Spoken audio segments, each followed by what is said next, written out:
Good morning, guys. I thought what I'd do today is do a quick run through on the first step of sorting lids. Most of the lids that we get come in all beautifully washed, dried and colour sorted, but we also get a significant number of lids directly from our local recycling centre, Return It, here in Canberra. They're brilliant. So everyone that takes their 10-cent bottles and cans in to get a refund, the lids are rescued there off those bottles and they come to us in these big bulker bags. Each one of these bulker bags holds about 300 kilos of lids, and that's the equivalent of about 100,000. So what we do at Return It, we've got an awesome volunteer out there called Mossy. He debags them and puts them all in our plastic tubs for us. So here's how we get them, I guess you'd call it raw. Coming from the recycling centre, there's a lot of contamination. We get a bit of plastic, bit of rubbish, straws, occasional coffee cup, things like that. And so what we do as our volunteers, and our main volunteer we have here is our ACT coordinator Tracy. She takes these home and she goes through them step by step, so that when you come and pick up a tub, part of our wash and go program, it's already been pre-sorted so that you at least know every lid in here is eligible.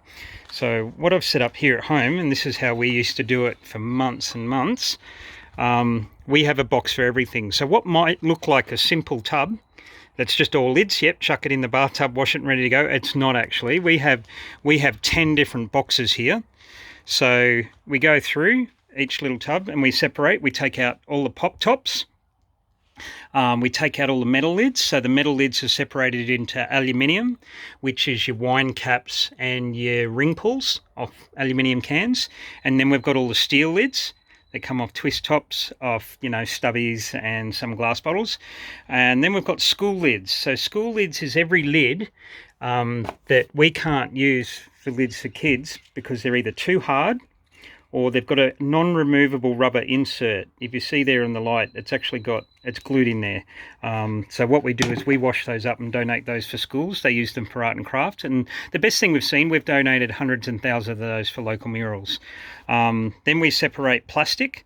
So we've got soft plastic, we've got hard plastic, and I've separated them into small and large, because all of the large hard plastic, that can just go into your normal yellow lid bin, recycling bin, but the smaller stuff, that's a bit tricky. And then we've got paper, and then last thing is if it can't go into any one of those previous 9, because we're trying to rescue as much as we can to landfill, it then goes in the landfill at the end. So as far as the Return It goes, we might get a few rubber gloves and the earplugs and things like that. And what we end up with is one tub that's pretty much all sorted, so it's got all eligible lids. And so just one last reminder, I know you're all across this, eligible lids are every milk lid, so milk lids like these, but of course you've got to take out the little foam insert out of that. So milk lids are eligible. These fruit juice ones are a little bit too hard. Soft drink bottle lids like these ones, and water bottle lids. So they're the 3: milk lids, water bottle lids and soft drink bottle lids. If it doesn't fall into that category, it goes into one of these other 9 boxes. All right, thanks very much guys, and happy collecting.